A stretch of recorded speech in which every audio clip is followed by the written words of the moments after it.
விஜயை பொறுத்த வரைக்கும் பாஜக தலையிடவில்லை என்றால் Vijay A1, Vijay driver A2, Bussy A3, ஆதவர்ஜனா A5, இப்படி A10 வரைக்கும் வந்திருக்கும். எல்லாம் அந்த கட்சி பொதுக்குழு எங்கே நடந்திருக்கும்? திருச்சி ஜெயிலில் தான் நடந்திருக்கும். இதை காப்பாற்றியவர்கள் பாஜக தான்.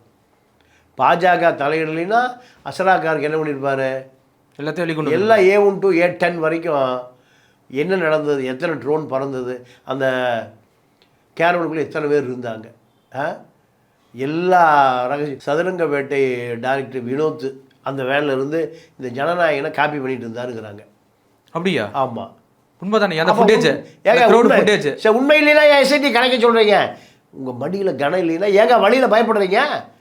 ஏன் அசராக்காருக்கு என்ன திமுக வட்ட செயலாளரா இல்லை மாவட்ட செயலாளரா? அவர் ஒரு போலீஸ் அதிகாரி தானே. கண்டிப்பாக. ஏன் அவர் விசாரிக்கூடாது பதட்டப்படுறீங்க? இப்போ கேரளாவுக்குலாம் உண்மையிலே ஷூட்டிங் தான் நடந்துச்சு. ஏதோ நீங்கள் அந்த ஜனநாயகத்தினுடைய ஷூட்டிங்கு இயற்கை நேச்சுரலாக இருக்கணும், அதுக்கு 41 உயிராயா? இந்த அதாவது தமிழ்நாட்டை பொறுத்த வரைக்கும் சினிமா பார்க்க போய் நசுக்கி செத்து போன கூட்டம் நிறைய இருக்குது.